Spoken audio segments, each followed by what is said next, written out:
Bonsoir à tous, bienvenue dans cette édition du journal. La certification de la qualité d'une entreprise passe aujourd'hui par la norme ISO, un instrument très peu connu que les entreprises gagneraient quand même à avoir.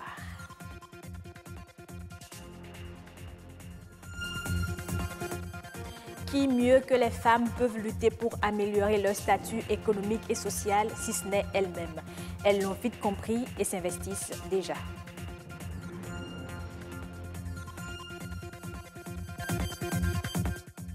Et puis, Oscar Kidjo n'est plus. L'ingénieur de son très adulé des Béninois s'en est allé. Suivez dans ce journal un hommage que lui rend Justin Soso, ami du disparu.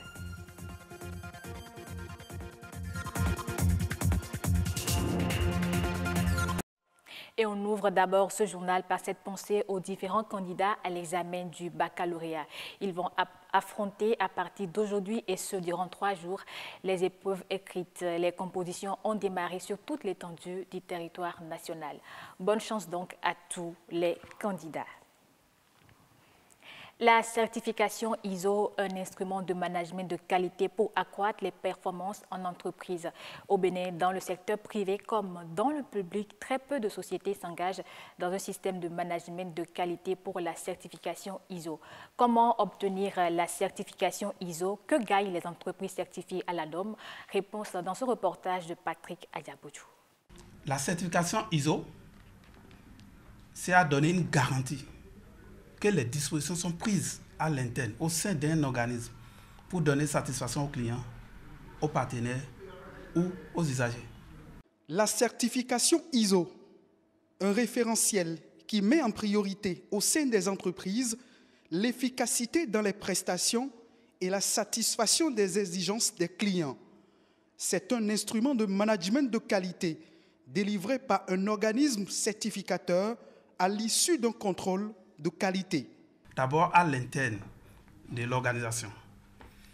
Le personnel de l'organisation gagne en qualification, en compétences et en professionnalisme. Au niveau externe, c'est que les clients, les partenaires ou les usagers d'un organisme trouvent leur compte dans la satisfaction de leurs besoins et attentes. La certification ISO n'est pas une obligation, mais le marché l'impose. Obtenir la certification ISO, c'est bâtir une entreprise solide et dynamique, centrée sur l'amélioration continue de la qualité à l'interne et auprès des investisseurs. Dès que vous injectez par exemple de l'argent en tant que bailleur, vous êtes sûr que vous avez les reporting à temps, vous êtes sûr que l'argent est bien géré parce que le flux financier est bien tracé, nous avons de la traçabilité par rapport à tout ce qui est fait. Vous constatez finalement quand le système est mis en place qu'il y a beaucoup de gaspillage que vous faisiez, que la démarche qualité vient corriger.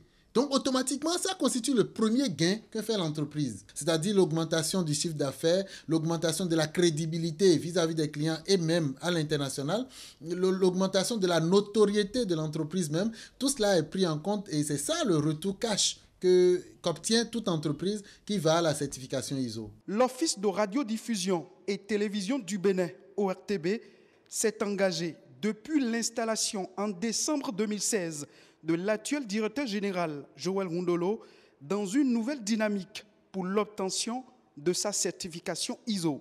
Nous avons observé qu'au niveau de l'ORTB, il y avait déjà certains cadres et responsables qui réfléchissaient à travers un comité à la mise en place d'un petit référentiel. Donc lui, quand il est arrivé, il a voulu faire quelque chose de durable, de permanent, qui soit inscrit dans une norme internationale. L'organe du service public veut s'inscrire dans un système de management de qualité assez sur des performances reconnues à l'international. Nous allons bientôt, très bientôt, dans les prochains jours, installer ce qu'on appelle le périmètre sur lequel notre expérimentation va se faire. Ça peut être la télévision nationale, ça peut être BB24 qui nous accueille là, ça peut être la radio nationale et autres. La norme ISO a une durée de validité de 3 ans. Toute entreprise peut l'obtenir pour mieux vendre le label d'un produit ou d'un service, peu importe le domaine d'activité. Ça a été le cas de l'assolement par exemple. Non seulement notre cœur de métier qui est la manutention, nous l'avons certifié, nous avons aussi certifié les activités secondaires, en l'occurrence la conciliation maritime et le transit.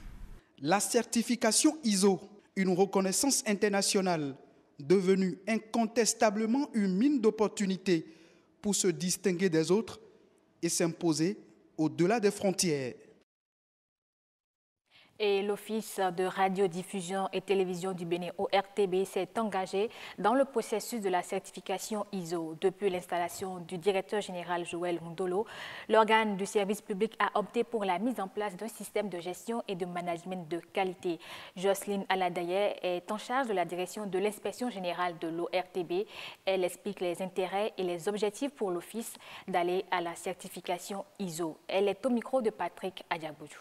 Nous avons commencé déjà par la mise en place d'une inspection de la qualité dont j'assure la charge au niveau de l'ORTB.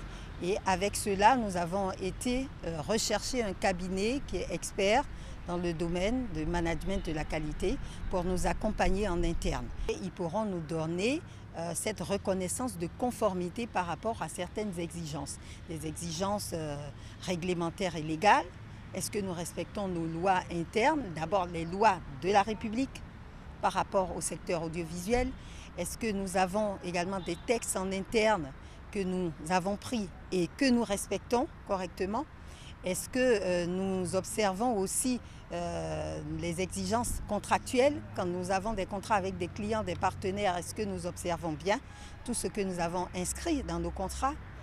Est-ce que nous avons mis en place notre système qualité interne pour savoir que nous appuyons sur des piliers, sur des aspects, notamment la traçabilité des choses? Est-ce qu'en interne, nous avons des fiches de poste? Est-ce que la hiérarchie est bien suivie? Est-ce que la relation de l'information ascendante et descendante et l'horizontale, est-ce que c'est respecté? Est-ce que nous respectons nos heures de travail?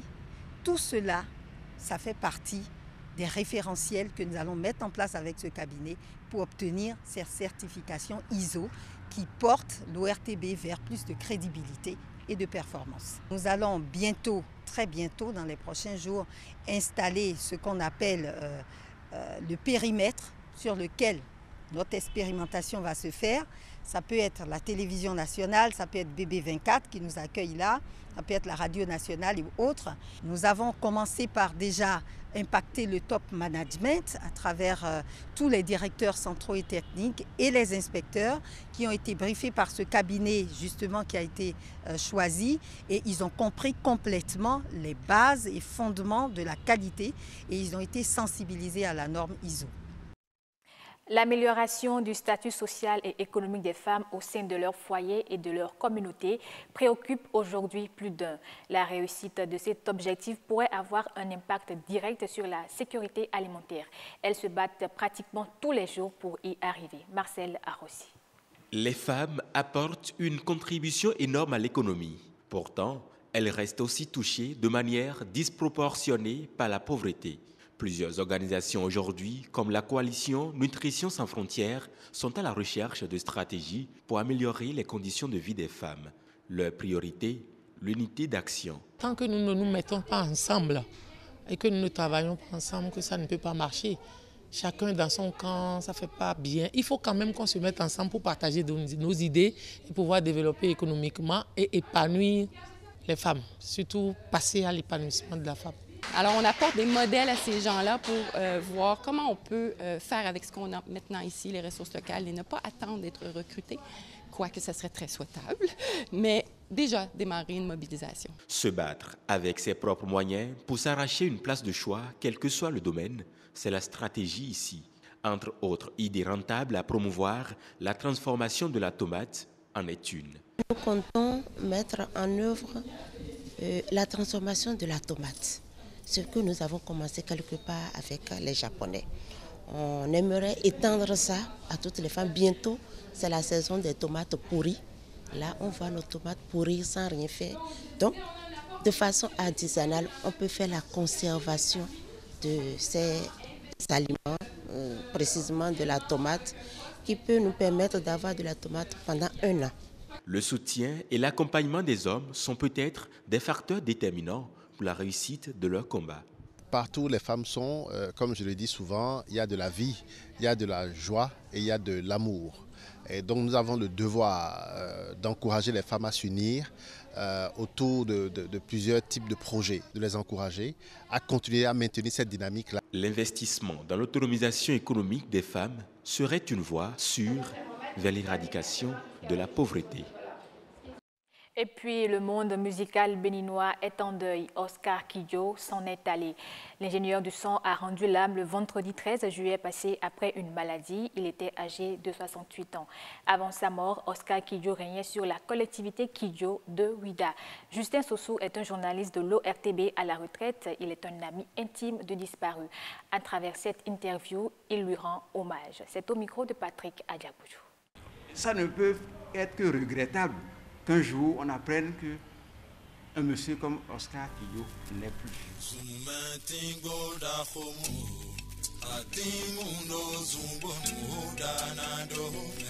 C'est le symbole même de l'amour du travail bien fait. La rigueur, cette manière de gérer non seulement son emploi du temps, mais l'emploi du temps de ceux avec qui il travaille, j'ai trouvé ça génial. Parce que si vous voulez réussir, il faut de la rigueur.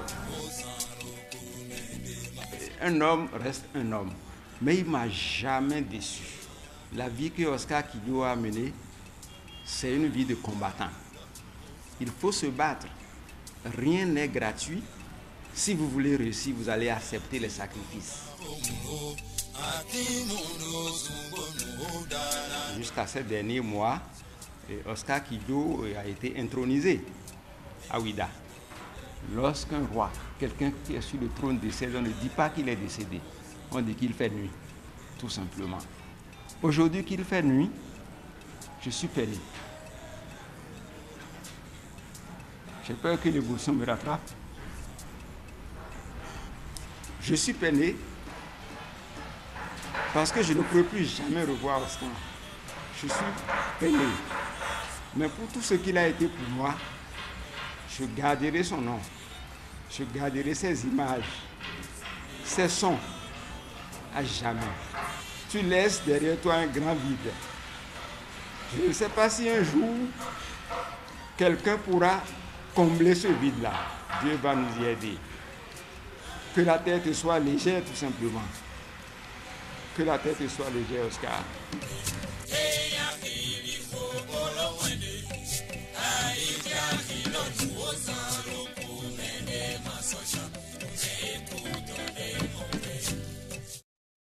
Toutes nos condoléances à la famille du disparu. La Coupe du Monde Russie 2018 a connu son épilogue hier dimanche. À l'Institut français, les férus du foot ont savouré cette victoire de leur équipe qui l'a remportée sur un score de 4-2. Marcel Fondy pour le reportage.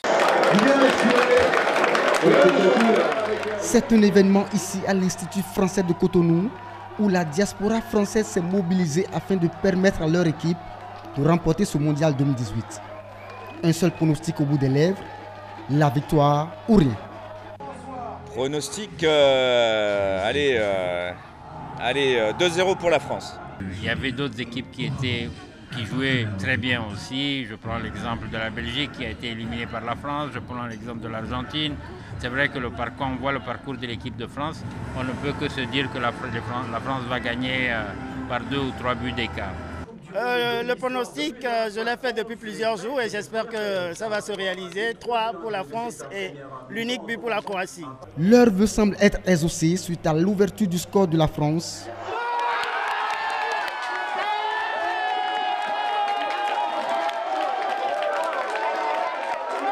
Mais la joie est de courte durée suite à l'égalisation de Persic, l'attaquant croate.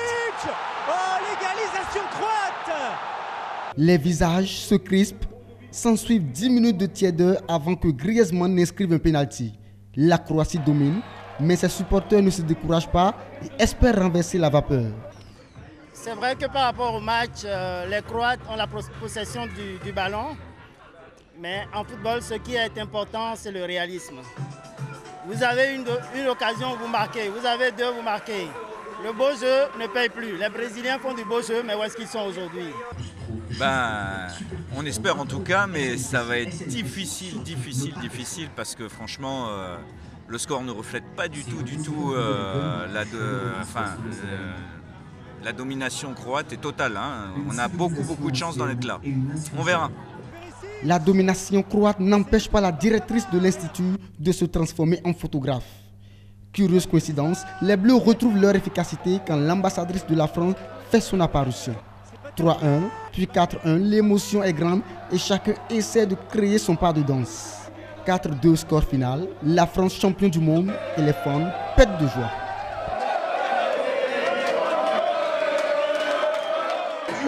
Félicitations à l'équipe de France. Elle a joué magnifiquement et il y a eu vraiment beaucoup de supporters pour la France. Tout autour de nous, on est très contents. Tout simplement, efficacité. Efficacité.